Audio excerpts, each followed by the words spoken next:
ইসলাম কখনোই কাউকে আঘাত করে না। ইসলাম মানে আত্মসমর্পণ, মুসলমান মানে আত্মসমর্পণকারী, মুসলমান মানে আত্মসমর্পণকারী, ইসলাম মানে আত্মসমর্পণ। তো যিনি আত্মসমর্পণ করে ফেলেছেন তিনি কখনোই কাউকে আঘাত করে না, তিনি নিরপেক্ষ থাকে। আর নিরপেক্ষতা আল্লাহর গুণ, সবচেয়ে বড় গুণ। আল্লাহর রূপ কি? আল্লাহুস সামাদ, আল্লাহ নিরপেক্ষ।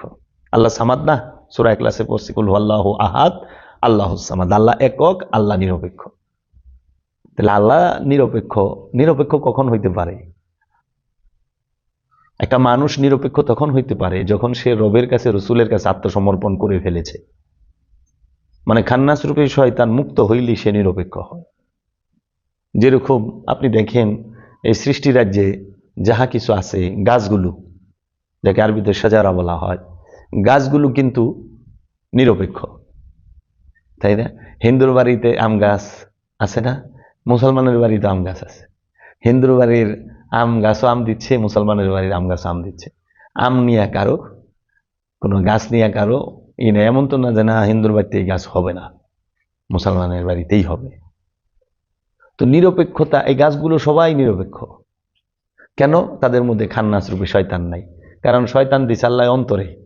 সূরা নাসে বলছে আল্লাহ জি ইউওয়াসউইসু ফি সুদুর ইন্নাস, মানুষের সুদূরের মধ্যে, নফসের মধ্যে যে সুদূর, তার মধ্যে শয়তান থাকে। তাহলে শয়তান থাকে সুদূরে, আর এই সুদূর অন্য কোনো প্রাণীর নাই। সবচেয়ে মজার বিষয় হলো এটা, কোনো গাছের সুদূর মাকামটা নাই। মাকামে সুদূর কোনো গাছের নাই, মাকামে সুদূর কোনো নদীর নাই, মাকামে সুদূর এই জমিনের নাই, মাকামে সুদূর সাগরের নাই, মাকামে সুদূর মানে অন্তর, মন, পাহাড়ের নাই, মাকামে সুদূর সূর্যের নাই, চন্দ্রের নাই, গ্রহ উপগ্রহের নাই, মাকামে সুদূর কোনো বিল্ডিং এর নাই, কোনো ইমারতের আছে যে সুদূর মাকামে? না। তাহলে শয়তানের একমাত্র থাকার স্থানই হইল মাকামে সুদূর। তাহলে যেহেতু মাকামে সুদূরে শয়তান থাকার পারমিশন পাইছে, এই সুদূর মাকামটা শুধু আছে জিন আর ইনসানের। তার মানে জিন আর ইনসানের অন্তর ব্যতীত শয়তান আর কোথাও থাকে না। আর জিন আর ইনসানের অন্তর ব্যতীত যেহেতু শয়তান কোথাও থাকে না, তাহলে সমগ্র সৃষ্টিগুলো আল্লাহর তসবিহ পাঠ করে, আল্লাহর সেজদায় রত, শুধু জিন আর ইনসান ছাড়া। তাই আল্লাহ বলছে আমি কি মানুষ আর জিনকে আমার ইবাদত করার জন্য তৈরি করি নাই? প্রশ্নবোধক, ইন্টারগেটিভ। আল্লাহ বলতেছে ওমা খালাকতুল জিন্নি ওয়াল ইনসি ইল্লা লিয়াবুদুনি, আমি কি জিন ইনসানকে আমার ইবাদত করার জন্য তৈরি করি নাই? এবং এই মানুষের এবং জিনের মধ্যে সুদূর আছে বিদায় আল্লাহ বলছেন নাহনু আকরাবু ইলাইহি মিন হাবলিল ওয়ারিদ, আমরা তোমার জীবন রোগের নিকটেই অবস্থান করি। ও হুয়া মাকুম বাইনা মা কুনতুম, তুমি যেখানে আমিও সেখানে। কি সুন্দর করে বলছে। এখন এই সৃষ্টি রাজ্যে যত প্রাণী আছে, যে পশু পাখি, গরু, ছাগল, ভেড়া, বকরি, সিংহ, বাঘ, হাতি, এইরকম প্রাণী যারাই আছে, কাহারুরই মাকামে সুদূর নাই। কেউ কোরআন থেকে কেউ দেখাইতে পারবে না মাকামে সুদূর আছে। তাদের নফস আছে, নফস মানে প্রাণ, সুদূর মানে অন্তর, প্রাণের গভীর অন্তর থাকে, নফসের ভিতরে সুদূর। এজন্য মানুষ আশরাফুল মাকলুকাত, এই জন্য যে মানুষে অন্তর পাইছে, ব্যক্তি স্বাধীনতা পাইছে, যাহা অন্য কেউ পায় নাই। আবার এই মানুষের জন্য রসুল পাঠানো হয়, মানুষকে হেদায়েত করবে।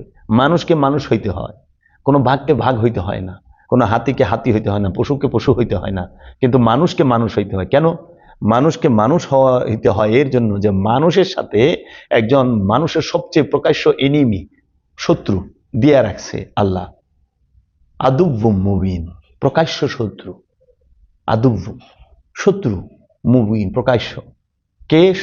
শয়তান। আর খান্নাস হইল মানুষের গোপন শত্রু। তাহলে গোপনে খান্নাস কুমন্ত্রণা দেয়, প্রকাশ্যে শয়তান কুমন্ত্রণা দেয়। তো ইবাদত বন্দিগি শয়তান তাড়াবার জন্য, মানে নামাজ, রোজা, হজ, জাকাত, কুরবানি, আমলে সলেহা, শয়তানকে মুসলমান করবার জন্য। যখন আমি শয়তানকে তাড়াইতে পারুম, তখন আমি আত্মসমর্পণ করতে পারুম, স্যালেন্ডার, নিরপেক্ষ হইতে পারুম। এর আগে আমি নিরপেক্ষ, আপনি কেউ নিরপেক্ষ হইতে পারবে না। শয়তানকে অন্তরে নিয়ে কোনোদিন নিরপেক্ষ কথা বলা যায় না, ওটা নিরপেক্ষ সাজা যায়। তারা সাজে নিরপেক্ষ। ভাই আমি একটা নিরপেক্ষ কথা কই, আপনি কথাটাই করেন, আমার কথাটা নিরপেক্ষ, কিন্তু কিন্তু গভীরভাবে যা দেখেন উনি কোনো দলের পক্ষ লয়ে বই দিছে। হ্যাঁ, নিরপেক্ষ খান্নাস রূপী শয়তানকে অন্তরে রেখে নিরপেক্ষ হওয়া যায় না, যেটা চরম সত্য কথা। খান্নাস রূপে শয়তান যতক্ষণ পর্যন্ত সুদূরের মধ্যে আছে, সেই সুদূর সেজদা করে না। মাথায় শয়তান থাকে না, জন্য মাথা সেজদা করে। মানে অন্তরে শয়তান থাকে লেগে অন্তর সেজদা করে না। দেখেন আমরা নামাজ পড়তে গেলে আমাদের মাথা সে সেজদা দেয়, নাক সে সেজদা দেয়, কপাল সে সেজদা দেয়, আমাদের হাতও সেজদা দেয়, পা গুলো সেজদা দেয়, আমাদের অঙ্গ প্রত্যঙ্গ সবাই সেজদা দিচ্ছে, কিন্তু আমাদের মনটা না সেজদা দিচ্ছে না, মনটা বাহিরে থাকে। কেন মনটা বাহিরে থাকে? কারণ এই মনের মধ্যে শয়তান বয়ে রয়েছে। ওই শয়তানে কামনায় খান্নাস রূপী শয়তান, ইবলিশ মানে অহংকার, সে কি করে? সেজদা থেকে আমার দূরে রাখে, বাইরে নিয়ে যায়, দূর বাইরে ল।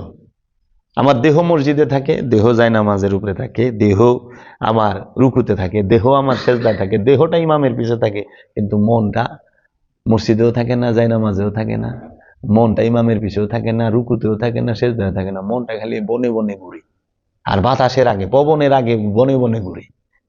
তাই বাবা জান শরীফ শাহ সুরেশ্বরী বলেছেন, নামাজে খাড়ায়ে যদি খোদা করো মনে, পবনের আগে মন চলে যাবে বনে।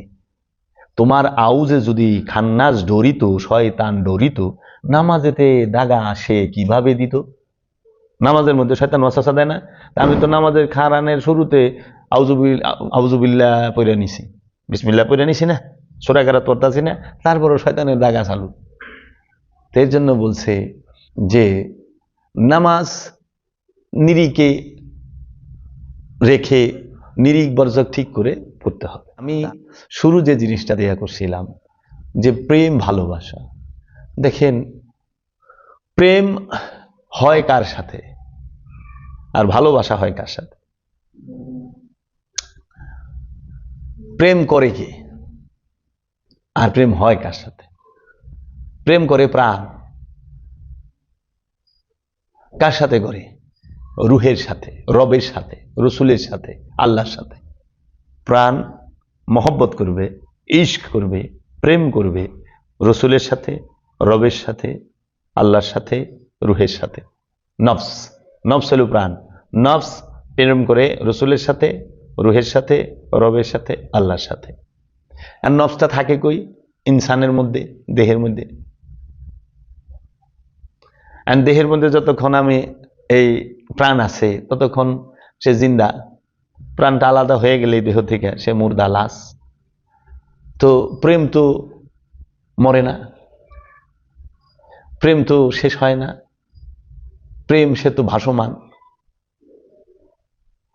এর জন্য আমরা দেখতে পাই দেহটা মরে, দেহটা পচে, দেহটা গলে, দেহটা সে আতুর হয়, নোলা হয়, পঙ্গু হয়, হয় না? দেহটা প্রতিবন্ধী হয়, হয় না? তাহলে পরে এই দেহের সাথে যে আরেক দেহের প্রাণের, দেহের সাথে যে প্রাণ ভালোবাসা করে, যে প্রাণ দেহকে পছন্দ করে, ওইটা হলো ভালোবাসা। আর প্রাণ যে প্রেম করে সেটা হইলো, প্রাণ প্রেম করবে, প্রাণ হইলো নূর, নূর প্রেম করে নূরের লগে। কি আমরা ভালোবাসাটাকে, কামটাকে প্রেম বলতেছি। একটা হলো কাম মানে আকাঙ্ক্ষা, কাম কিন্তু খারাপ না, কাম মানে আকাঙ্ক্ষা। কামের ভেতরে যে ফিজিক্যাল রিলেশন, সেক্স, এটা হলো একটা পার্ট, একটা রুম। মানে এটা একটা বিশাল বড় বিল্ডিং, একটা মহল। ওই ফিজিক্যাল রিলেশন, দৈহিক মিলনটা হলো এটার একটা পার্ট, একটা রুম, পুরা কাম না। সবাই তো ফিজিক্যাল রিলেশন চায় না, কিন্তু সে পাগল, সবাই পাগল। এনে যারা আইছে সব পাগল, এনে যারা আসছে সবাই নেশাখোর। মানে এই পৃথিবীতে সবাই কোনো না কোনো নেশায় আক্রান্ত। আমরা তো কোনো নেশা নাই, কেমন কথা। বাবা, আপনি নেশা বলতে কি বুঝেন? কি বুঝছেন? নেশা ছাড়া কেউ নাই। কাহারও ধনের নেশা আছে, কেউ খালি সম্পদ সম্পদ করে। কাহারও ক্ষমতার নেশা আছে, কারো শক্তির নেশা, কারো আবার রূপের নেশা, কারো আবার বিদ্যার নেশা, কাহারও আবার যা দেখবেন অহংকারের নেশা, সে যেখানে যাইব অহংকার করব। কারো ভ্রমণের নেশা, কারো জানার নেশা, কারো দেখার নেশা, খালি ছবি দেখবে। একটা ছবি অমিতাভ বচ্চনের জীবনে কেউ ছাড়ে নাই, মানে দেখছে, সব দেখছি। আচ্ছা, দেখার নেশা, কারো পড়ার নেশা, কারো বলার নেশা, কারো বিড়ির নেশা, কারো পানের নেশা, কারো গাজার নেশা, সিদ্ধির নেশা, কারো মদের নেশা, কারো হিরোইনের নেশা, কারো বাবার নেশা, কারো শয়তানের শ্বাসের নেশা, কারো ড্যান্ডির নেশা, কাহারও আবার স্পর্শের নেশা, যে সেই স্পর্শ চায় প্রচন্ড। তো নেশার মধ্যে সবাই ডুবে রয়েছে, নেশা ছাড়া কেউ নাই। এক একজনের নেশা এক এক রকম। এখন যে মদের নেশায় আক্রান্ত, সে ঠান্ডা পানি দিয়ে গোসল করলে, ঠান্ডা পানি খাইলে নেশা কেটে যায় নাকি? ঘন্টা খানিকের নেশা, 6 ঘন্টার নেশা। কেউ সিদ্ধি পানি খায় কয় ঘন্টা? 5-6 ঘন্টার নেশা। টকমক খাইলেই জায়গা, নেশাই শেষ।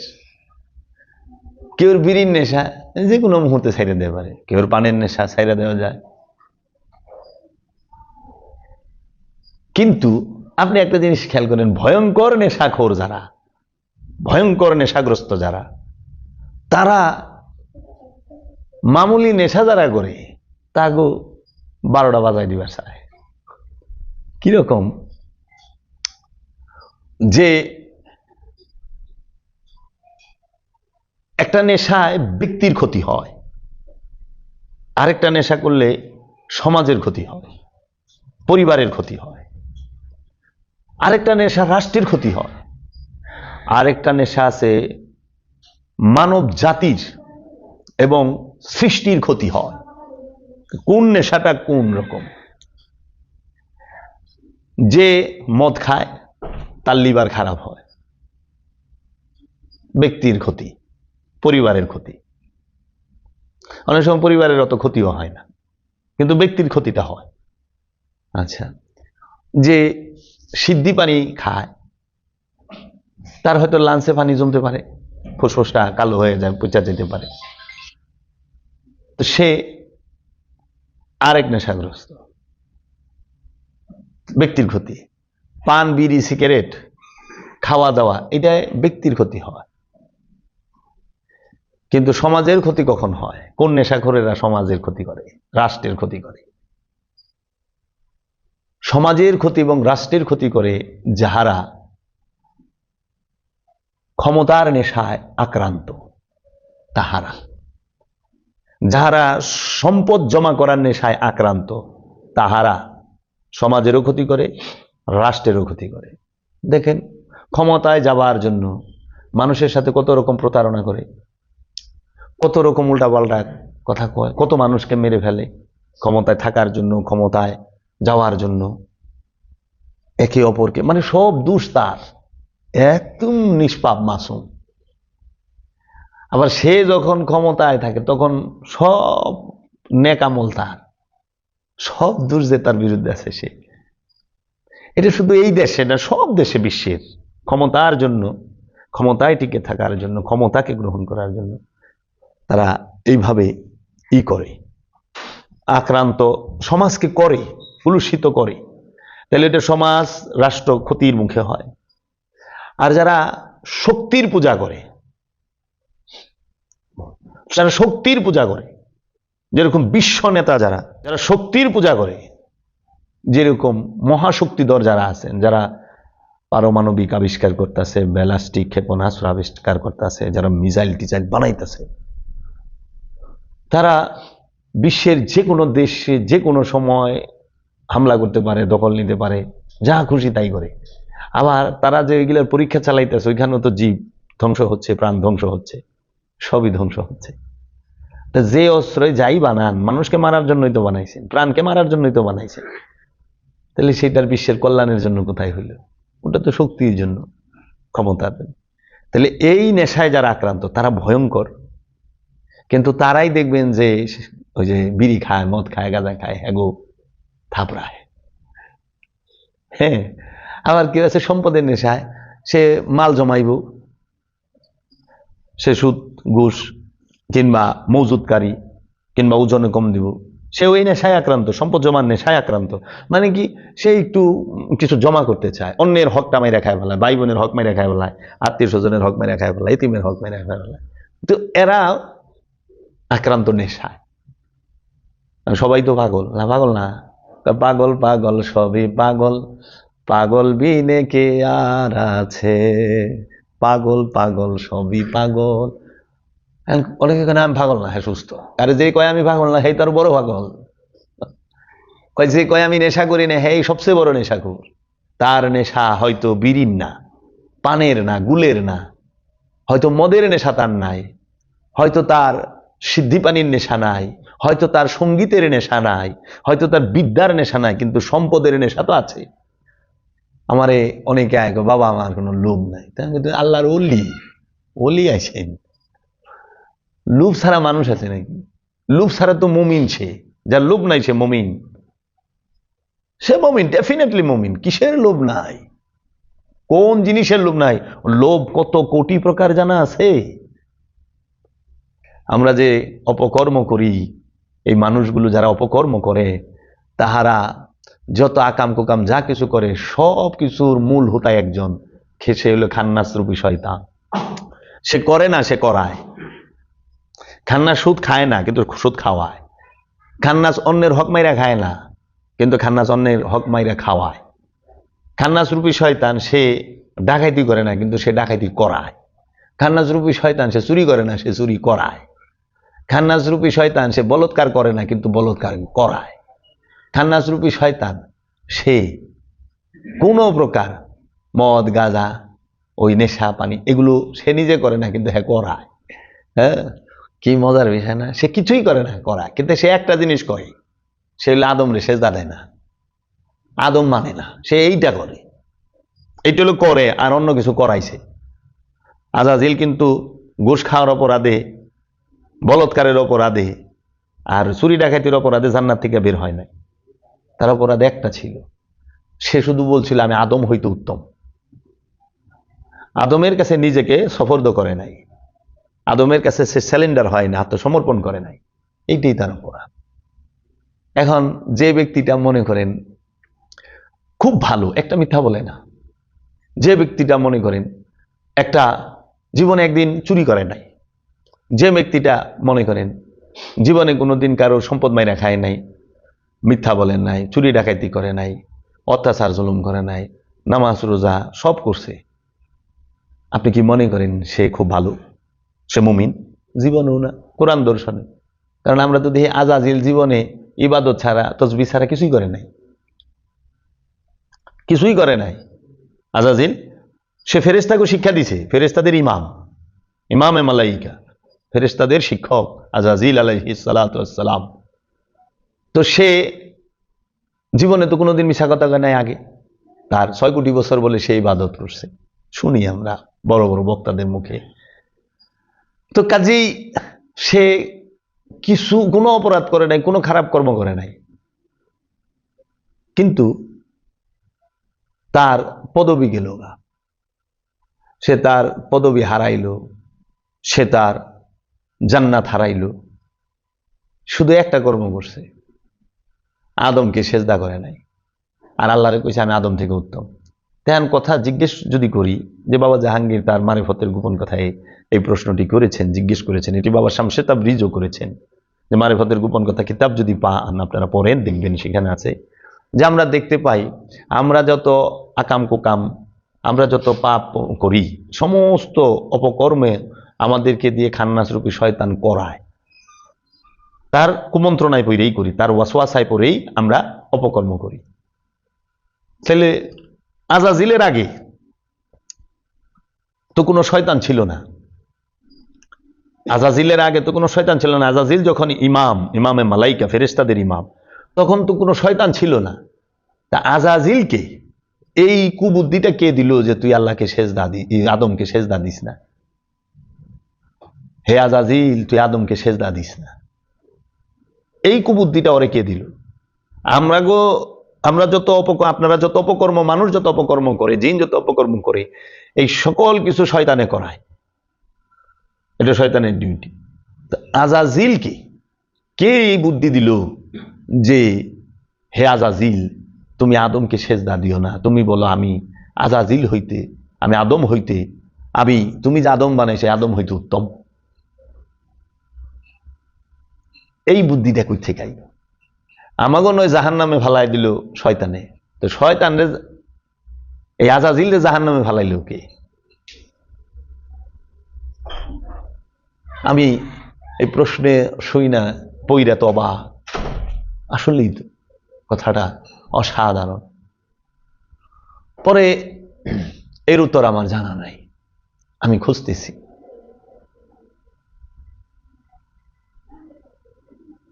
মনে হয় মহব্বতে সবকিছু হয়।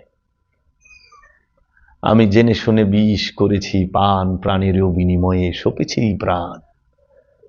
মহব্বত করলে সবই সম্ভব, মহব্বত ছাড়া কিছুই সম্ভব না।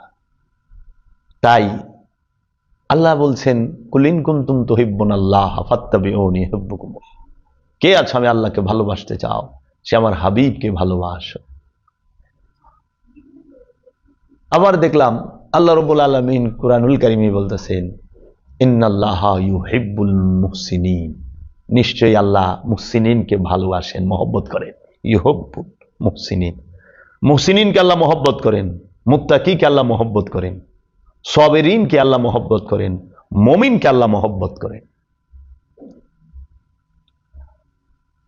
আবার আল্লাহই কইতেছে, ইন্নাল্লাহা মাআস সাবিরিন, নিশ্চয়ই আমি ধৈর্যশীলের সাথে থাকি।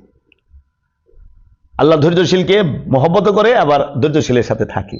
আবার আল্লাহ কইতেছে, নিশ্চয়ই আমি আল্লাহ মুহসিনিনের সাথে থাকি, নিশ্চয়ই আমি আল্লাহ সাবিরিনের সাথে থাকি, নিশ্চয়ই আমি আল্লাহ মুত্তাকির সঙ্গে থাকি, নিশ্চয়ই আমি আল্লাহ মুমিনের সঙ্গে থাকি। এই চারজন ছাড়া আল্লাহ আর কারোর সাথে থাকে না, আর এই চারজনকে আল্লাহ মহব্বত করে। তাহলে আল্লাহ একটা জিনিস করে মহব্বত, আল্লাহ আরেকটা জিনিস করে আল্লাহ থাকে। আর কতক্ষণ থাকে আল্লাহ? কোন সময় থাকে না আপনি আছে না জানার জন্য যে আল্লাহ কিছু সময় থাকে, কিংবা শুক্রবারে থাকে না, সর্বক্ষণ থাকে।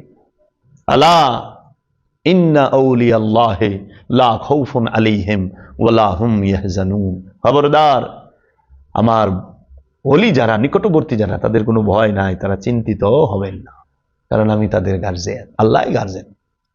তাই আমরা তো দেখি যে এই নেশা, এই পাগলামি সবার ভিতরে আছে। তো কিছু নেশার কারণে জাতি ধ্বংস হচ্ছে, মানব জাতি ধ্বংস হচ্ছে। কিছু নেশার কারণে পশু জাতি, পশুকুল ধ্বংস হচ্ছে। কারণ নেশার কারণে উদ্ভিদ, গাছপালা, তরুলতা, এই উদ্ভিদ জগৎ ধ্বংস হচ্ছে। কারণ নেশার কারণে মানব জগৎ ধ্বংস হচ্ছে। কারণ নেশার কারণে এই পশুকুল ধ্বংস হচ্ছে। কারণ নেশার কারণে কোনো জ্ঞানকুল, জ্ঞানীকুল ধ্বংস হচ্ছে। কারণ নেশার কারণে কোনো সভ্যকুল ধ্বংস হচ্ছে। কাহারও নেশার কারণে কোনো মুক্ত মনা যে মানব জাতি, সেটা ধ্বংস হচ্ছে। কারণ নেশার কারণে কোনো ভাবুকের যে একটা গোষ্ঠী, তারা ধ্বংস হচ্ছে। সবই তো নেশার কারণে হচ্ছে, সবই তো এই নেশার কারণেই করতেছে। অথচ তারা বলতেছে আমরা নেশা করি না। কিসের নেশায়? যেখানেই পাবেন সেখানেই মেরে ফেলবেন। কি এমন নেশা আপনাদের? এই নেশা উঠলো কোথা থেকে?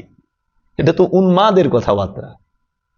জানে না তারই যেখানে পাবে সেখানেই মেরে ফেলবে, এটা তো হইতে পারে না। এটা তো কোনো মনুষ্যত্বের কথা না, মানবতার কথা না, মানবিকতার কথা না। সর্বপ্রথম আমাদের পরিচয় আমরা মানুষ। সর্বপ্রথম আমাদের পরিচয় আমরা মানুষ। দ্বিতীয় পরিচয় হচ্ছে আমরা বিভিন্ন ভিন্ন ভিন্ন ধর্মের। ওই ধর্ম অনুযায়ী নাম হয়। যিনি মুসলমান তার নাম হয় আব্দুর রহমান, আব্দুর রহিম, যিনি হিন্দু সনাতন ধর্মের অনুসারী তার নাম জগৎমোহন হরিমোহন, যিনি খ্রিস্টান ধর্মে বিশ্বাসী তার নাম হবে পিটার পল জন, তাই না? যিনি বৌদ্ধ ধর্মে তার নাম হবে বিম্বানি। তো নামগুলো তো ধর্ম অনুসারে হয়, মানুষগুলো তো ধর্ম অনুসারে হয় না, মানুষগুলো তো প্রেমে হয়। প্রেমে মানুষ সৃষ্টি, প্রেমে প্রাণ সৃষ্টি, আর কামনায় আকাঙ্ক্ষায় বস্তু সৃষ্টি। গাড়ি যে সৃষ্টি করছে সে প্রেমে করে নাই, সে আকাঙ্ক্ষায় করেছে এইটা বিক্রি করে মিলেনিয়ার হব, এটা আমার সম্পদ, এই জ্ঞান, এটা দিয়ে আমি বড় কারবারি ব্যবসায়ী হব। এর জন্য আকাঙ্ক্ষায় কামে যেটা সৃষ্টি হয় সেটা বস্তু, আর প্রেমে যেটা সৃষ্টি হয় সেটা প্রাণ, মানুষ। প্রাণ সৃষ্টি হয় প্রেমে, বস্তু সৃষ্টি হয় কামনায় আকাঙ্ক্ষায়। এর জন্য চাওয়া যেখানে আছে ওইখানে আকাঙ্ক্ষা, ওইটাই আকাঙ্ক্ষা। আমি রসুলকে চাই, এটা আমার আকাঙ্ক্ষা, আর তাকে যদি আমি পায়া যাই এটা আমার পূর্ণতা। প্রেম, প্রেম পরিপূর্ণ, আকাঙ্ক্ষা পূর্ণ নয়। আর যে দুনিয়া চায়, যেরকম ওই যে বাবা ইদিস আজকে যারে চাইছ বাবা না ফেললে মরে যাবো, আমার মধ্যে সেরকম প্রেম মহব্বত আছে না? আমি কারোটা ছোট করি না, বোঝার জন্য বলতেছি। মরে যাবো না ফাঁস, আচ্ছা 15 বছর সংসার করার পরে আরেকজনের উপরে হ্যাঁ মন আয় পড়ছে, ক্যা করে, দিল তো বাচ্চা হ্যাঁ জি, হ্যাঁ মজবুর হ্যাঁ হাম।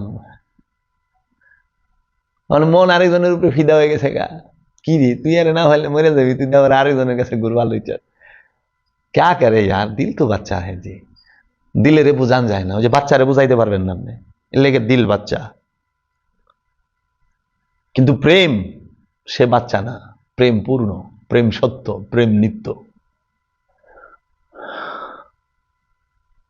আপনার যে ভালোবাসা প্রেম স্পষ্ট দেখা যাচ্ছে, আপনি যাহার সাথে সর্বক্ষণ লেগে থাকেন ওইটি তো আপনার প্রেম, আপনি যাকে সর্বক্ষণ চান সেই তো আপনার প্রেম।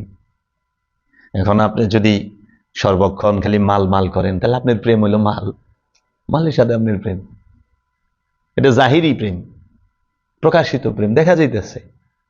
আর আপনি যদি সর্বক্ষণ রবের জিকির করেন তাহলে রবের সাথে আপনার প্রেম। হ্যাঁ আপনি কর্ম করতেছেন, কর্ম তো দেহ দিয়া করতেছেন, কিন্তু হৃদয় দিয়া প্রাণ দিয়ে আপনি রবকে ডাকতেছেন। কর্ম করবে দেহ, কর্ম করব হাত পা দিয়ে, কর্ম করব অঙ্গ প্রত্যঙ্গ দিয়ে, আর মহব্বত করব হৃদয় এবং প্রাণ দিয়ে, মন প্রাণ দিয়ে মহব্বত। এখন এই যে দেখেন না শার্টের বাম দিকে পকেট, হৃদয় কোনখানে কলব কোনখানে, এখানে না, পকেটটা বাম সাইডে না, কে মাল রাখার স্থান হলো পকেট, তাই না? টাকা রাখবেন পকেটে, মানে টাকা রেখে দিয়েছেন হৃদয়ে, কামাইব। হৃদয়ে তো টাকা রাখে না, হৃদয়ে সম্পদ রাখে না, সোনা দানা হৃদয়ে রাখে না, সয় সম্পদ হৃদয়ে রাখে না, পয় পরিবার হৃদয়ে রাখে না, হৃদয়ে রাখে মাওলা রে, হৃদয়ে রাখে রসুল রে। হৃদয়কে মদিনা করতে হয়, হৃদয়কে কাবা করতে হয়, হৃদয়কে মসজিদ দিয়ে পরিণত করতে হয়। এখন হৃদয়ের মধ্যে রাইখা ধুইছে কামনা, মুখে খালি আল্লাহর কালাম বলে, আরে কালাম, হ্যাঁ মুখে কি সুন্দর সুরেলা কণ্ঠে পড়তাছে কালাম, কিন্তু হৃদয় হইলো আজকে এমপি সাহেবের সামনে পড়তাছি, এমপি সাহেব আমার এই চাকরিটা পারমেন্ট করে দিব, কিংবা এমপি সাহেব আমার এমন একটা উপহার দিব আজকে। তো এই যে হৃদয়ে যে লালন করি আমরা, তো কার স্থান কোথায়? হৃদয় মাওলার স্থান, কামনার স্থান হৃদয়ে নাই, হৃদয় রসুলের স্থান। হৃদয় ছাড়া রসুল থাকে না, রসুলকে দেহে রাখা যায় না। এই জন্য রসুলের সুন্নত, রসুলের স্বভাব, রসুলের আদর্শ চরিত্র হৃদয়ে ধারণ করতে হবে, মনে প্রাণে ধারণ করতে হবে। এখন আমরা অধিকাংশ মানুষ আমরা মেজাজিটা রাখছি, কিন্তু হাকিকি সুন্নতকে ধরতে পেরেছি? পরমত সহিষ্ণু হতে পেরেছি? হৃদয়ে কি পরমত সহিষ্ণুতা আছে? নাই তো। হৃদয়ে কি আমার জবানের, আল্লাহ রসুলের হাদিস, রসুল সাল্লাল্লাহু আলাইহি ওয়াসাল্লাম বলেছেন, যে ব্যক্তির জবানের দ্বারা হাতের দ্বারা অন্য মানুষ নিরাপদ নয় সে মুমিন হইতে পারবে না।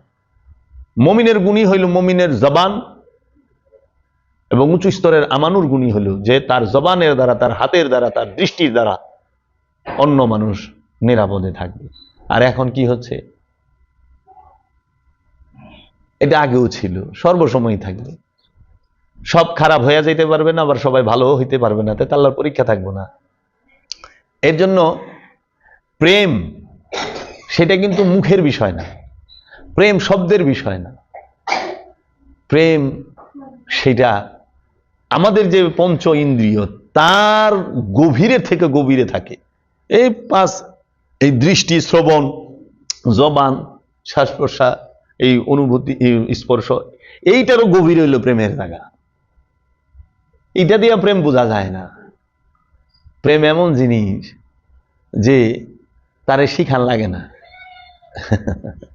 প্রেম শুধু জাগ্রত করতে হয়। প্রেম সুপ্ত থাকে, গুপ্ত থাকে, গোপন থাকে, তাকে জাগ্রত করে তুলতে হয়। আপনি নিজেই প্রেম, আপনিই সত্য, আপনি নিজে সত্য, আপনি সোল, আপনি খোদার অংশ, আপনি খোদার অংশ, আপনি রসুলের অংশ, আপনি খোদার ওয়ারিশ। আমি কইনি, আল্লামা ইকবাল কইছে প্রতিটা মানুষের নফস সেটা খোদার ওয়ারিশ, খোদা থেকেই আসছে। কারণ নফস হইল রুহের সর্বশ্রেষ্ঠ, এক সর্বপ্রথম সেফা। আল্লাহর দুইটা রূপ, একটা হলো জাত, একটা হলো সেফাত, একটা হলো মূল, একটা গুণাবলী। যেরকম বুঝার জন্য বলা যায় যে তুলা, এটা হলো জাত, একটা উন্নত মেশিনে দেন সুতা হয়ে বের হবে, তুলা গায়েব, তুলা আর নাই, বলবেন সুতা। তাহলে তুলার সেফাতের নাম হলো সুতা। সুতাকে আর একটা উন্নত মেশিনে দেন, একটু পরে কাপড় হবে। সুতার সেফাত হলে কাপড়। মানে কাপড়ের ভিতর থেকে তুলা কি গেছে গা, সুতা কি গেছে গা। মানে কাপড়টা আবার টেলার্সের কাছে নিয়ে দেন, ও আবার কাইটা কুইটা পেন বানাই দিব, শার্ট বানাই দিব, পাঞ্জাবি বানাই দিব, এটা কিছু তো বানাই দিবই। শার্ট হয়ে গেল, পাঞ্জাবি হয়ে গেল, তাই কি তুলা, সুতা, কাপড় গেছে গা পাঞ্জাবি থেকে গায়েব হইয়া? না, এক রূপ থেকে আরেক রূপে রূপান্তর হচ্ছে, বিবর্তনবাদ, রূপান্তরবাদ। এইটাই খোদার আহাদ রূপে, খোদা নিজেই এক রূপ থেকে আর বহু রূপে প্রকাশিত হচ্ছে প্রতিনিয়ত। তার কিতাবের মধ্যে প্রকাশ বিকাশ ঘটতেই আছে। এই রূপান্তরবাদ, বিবর্তনবাদ দেখেন, আপনি চিন্তা করেন, আপনারা কি বিবাহিত? সন্তানাদি আছে আপনাদের? জি মাশাআল্লাহ। তাহলে আমি নিজে, এখন আমার পিতা মৌলানা শাহ সুফি সৈয়দ কাজী আফসার উদ্দিন আল জাহাঙ্গীর, তিনি এক ছিল। আমার মাতা জরিনা বেগম, তিনিও এক, তাই না? এক মৌলানা আফসার 7 রূপে আইছে, 3 মেয়ে 4 ছেলে। ওই এক জরিনা বেগম 7 জনকেই রক্ত পান করাইছে। যখন পেটে রাখছে রক্ত বাইরে আইছে, তখন দুধ পান করাইছে। আহা, আমার মা, আমার এক পিতা। বোঝার ক্ষেত্রে ওয়াহিদ, এক, বহু হইল না, একক হইল না, একেই একক হয়ে গেল। এক, সে এখন 8 রূপে হারায় রয়েছে। ডিএনএ টেস্ট করেন, সব এক বেরিয়ে, 8টার ডিএনএ টেস্ট করেন, এক বেরিয়ে।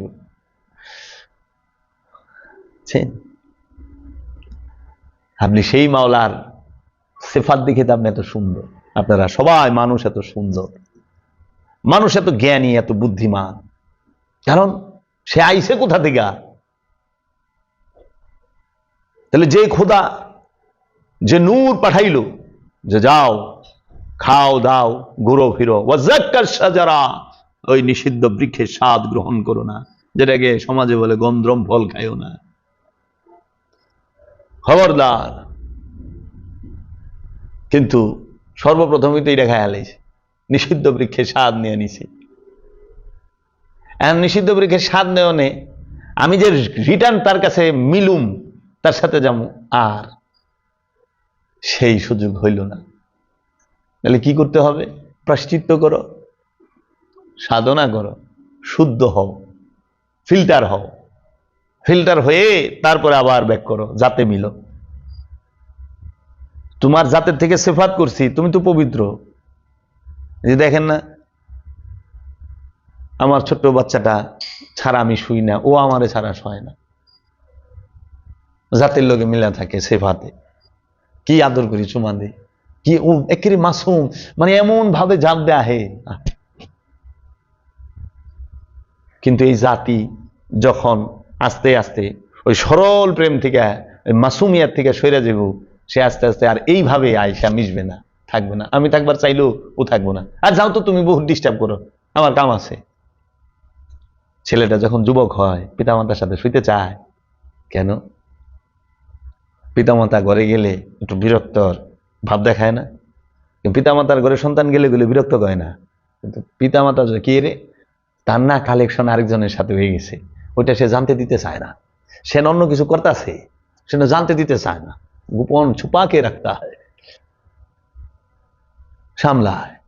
ওই জাতে বারবার সে ভাতের কাছে যায়, সে না, যাও যাও যাও, ওই সেফাত আর জাতের লগে মিলতে চায় না, সে আবার কি করে, আরেকটারে গ্রহণ করে। কেন? সে সৃষ্টি করতে চায়। বাবা, সেই জাত আমার পিতা, সে শুধু ডাইকে গেল, আয় আমার কাছে আয়। আমি আর তাকে ওই যে এতটুক কালে যে ভালোবাসাটা আমি বাসছি 1-2 বছরে, আর সেই ভালোবাসা পারলাম না। এক সময় আমার মা, আপনার মা আপনার জন্য তার দেহটারে সব সময় দিয়ে রাখতো, মনটারে দিয়ে রাখতো। কিন্তু এমন এক সময় হয়েছে, সে আপনাকে দেখলো তার দেহের কাপড় ঠিক করে না গো। কিন্তু আমি তো সেই দিন চাই, যেই দিন আমার মা আমার সাথে কোনো বাইন্ডিং, কোনো হিজাব রাখে নাই মা, আমি সেই দিন চাই। ঠিক আমি যে বান্দা, আমার স্বার্থের কারণে এত হেজাব, এত পর্দা হয়ে গেছে যে আমার যে জাত, আমার মাওলায় পাক, আমি সেই মাওলারে দেখতেছি না, আমি যাইতে পারতাছি না, কথা বলতে পারতাছি না।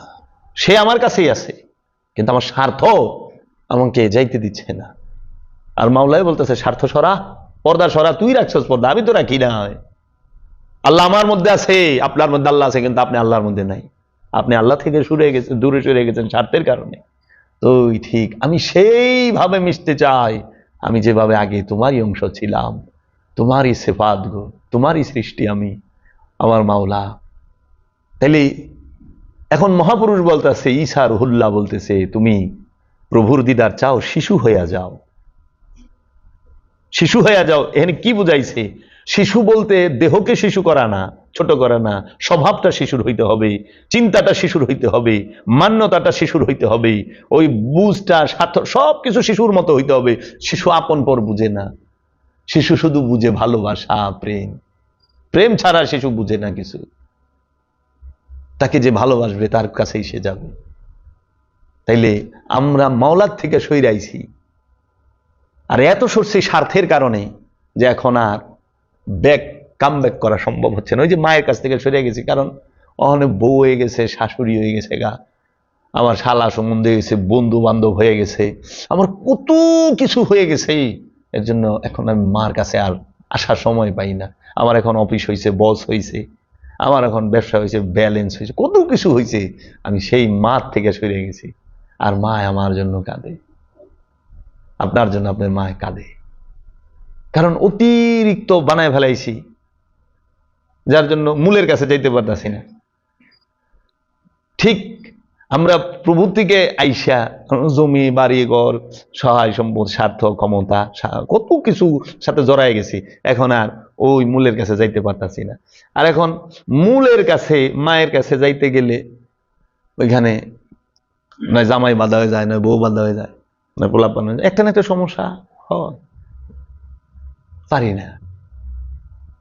তাহলে আমি কবে আবার তাহলে আমি ওইভাবে ফিরতে পারতাছি না মায়ের কাছে। কোন ভাবে? ও, কারণ যখন আমি শিশু ছিলাম তখন আমার কেউ ছিল না। যখন আমি পবিত্র ছিলাম, শিশু ছিলাম, তখন আমার কোন আত্মীয় ছিল না, তো আমি আত্মীয় চিনতাম না, তো বুঝতাম না, তো দেখতাম যে আদর করে, যে চকলেট দেয় তার সাথেই যাইতাম। কিন্তু সে একটু মার থেকে বেশি দূরে লেগে আবার শিখা শুরু করতাম, আমার মার কাছে নিয়ে দিই, আমার মার কাছে নিয়ে দিই। আর যখন বড় হয়েছি তখন না মায়ের থুয়া কই গেছি গিয়া, ঠিক আমি মায়ের ওই আদর ওই ভালোবাসা আবার সেই শিশুকাল হইলে পাবো। তো কাজেই শিশুর যখন কেউ থাকে না, শিশুর একজনই থাকে, সেটা হলো মা। শিশুর একজনই থাকে, সেটা হলো পিতা।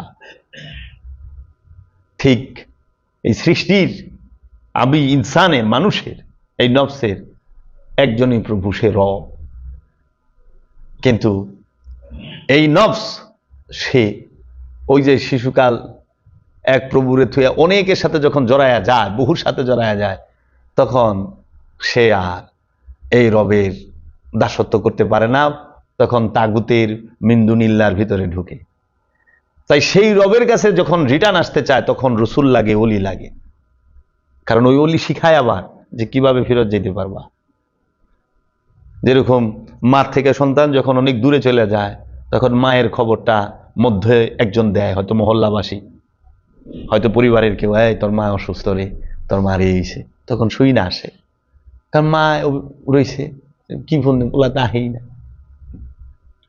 তো এই মধ্যস্থকারী একজনের কাছ থেকে শুই না আবার মা কেমন আছে, কিন্তু আসলেও ওইখানে ভুল ধরি। ছোটকালে কিন্তু মার ভুল ধরি নেই।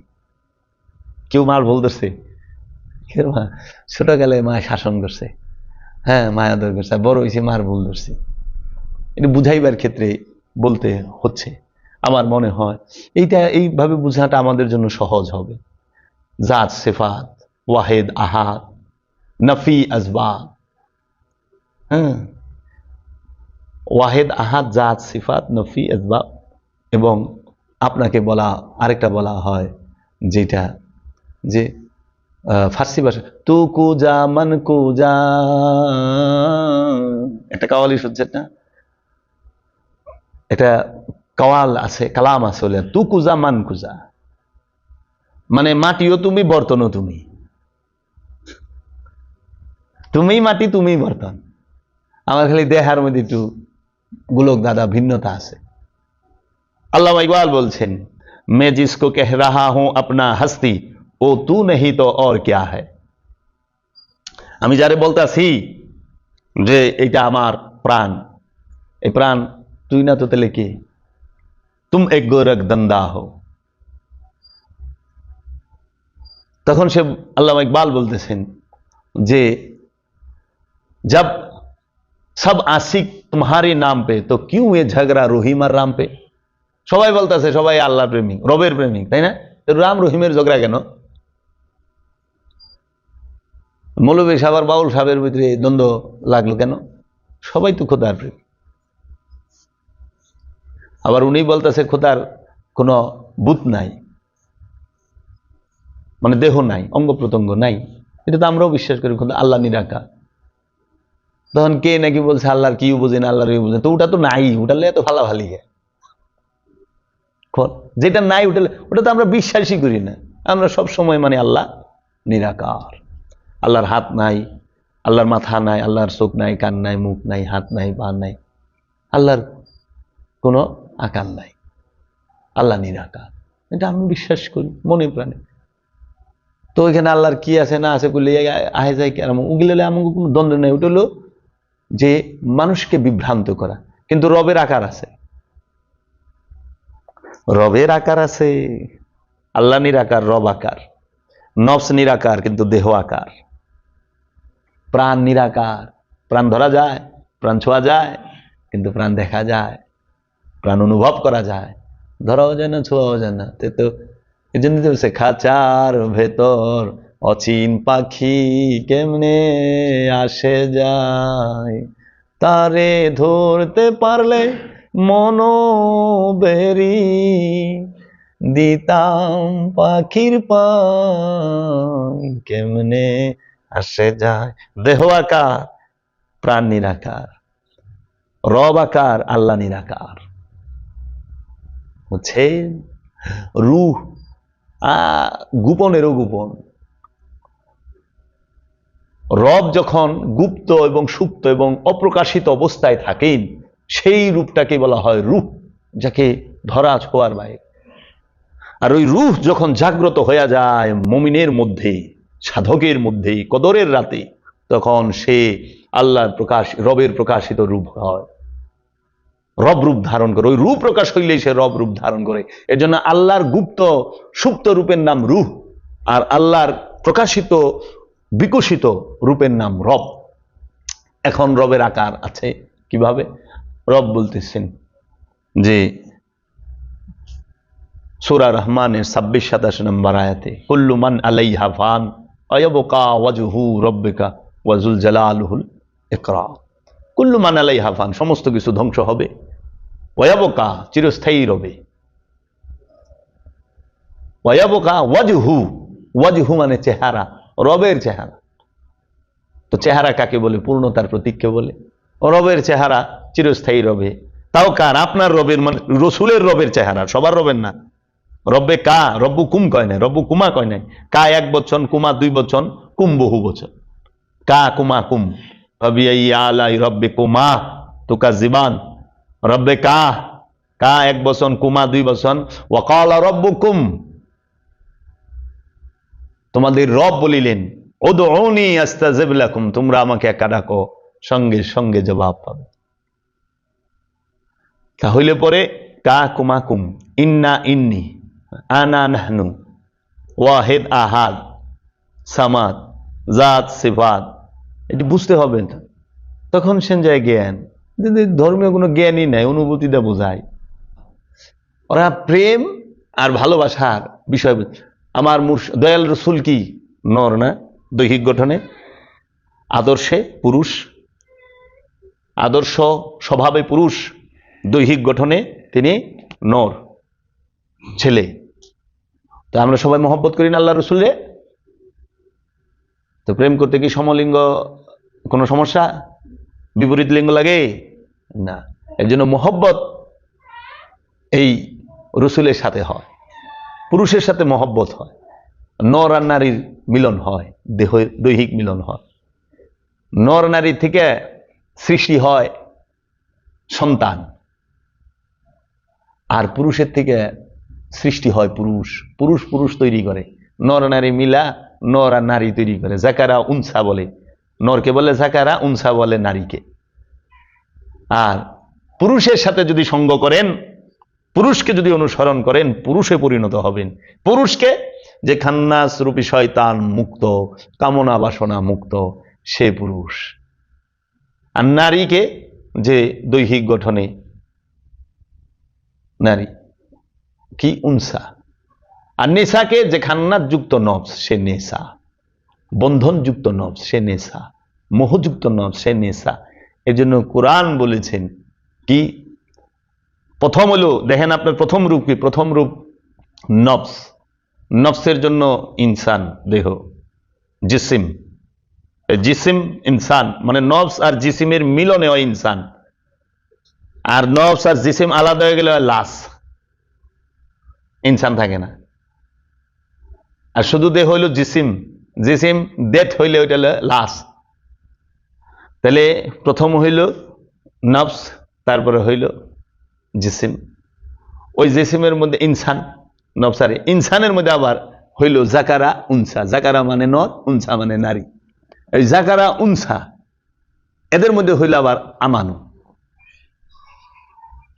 আবার এদের মধ্যে হয়ে গেল নেশা,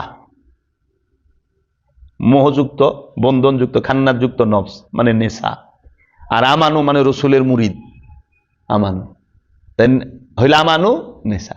আমানু যখন রসুলের কথা মতো তিনি শুদ্ধ কর্ম শুরু করলো, তখন তিনি হইলেন মুসল্লি। মুসল্লি সে আবার যখন শুদ্ধ কর্ম করতে করতে হয়ে গেল মুহসিনিন, মুত্তাকিন, সাবিরিন, মুমিন, খোদা যায় মিলল। আর ওই যে নেশা, বন্ধনযুক্ত নফস, সেটা জাকারও হইতে পারে, উনসাও হইতে পারে, সেটা নরও হইতে পারে, নারীও হইতে পারে। আমানু নরও হয়, নারীও হয়, মুমিন নরেও হয়, নারীও হয়। তো ওই নেশা যে নফস খান্নাযুক্ত, সে হইয়া গেল কি জালিম, সে হইয়া গেল কি কাফের, সে হইয়া গেল কি সামনে বাড়লে মুশরিক, সে হইয়া গেল কি যায় নমরুদ, সে হইয়া গেল ফিরআউন, সে হয়ে গেল সাদ্দাদ। এভাবে হয়ে যায়, বুঝছেন? এই অনেক রসুলের মাঝখান, নবীর মুমিনের মাঝখান থেকে, অনেকগুলো মুমিনের মাঝখান থেকে নির্বাচিত করে একজন রসুল আল্লাহ নির্বাচিত করে। সেই রসুলের কাজ কি হয়? আয়াত তেলাওয়াত করা, নফসকে শুদ্ধ করা, কিতাব শিক্ষা দেওয়া, হিকমত দান করা, পবিত্র বস্তুকে হালাল করা, অপবিত্র বস্তুকে হারাম করা, পিঠের উপরে যে বোঝা আছে সেটাকে অপসারণ করা। এটা নবীর কাজ, রসুলের কাজ। আর সেই রসুলদের মধ্য থেকে আবার নবী হয়। যিনি নবী তিনি অবশ্যই রসুল, কিন্তু সব রসুল নবী না। এই নবীর কাজ কি?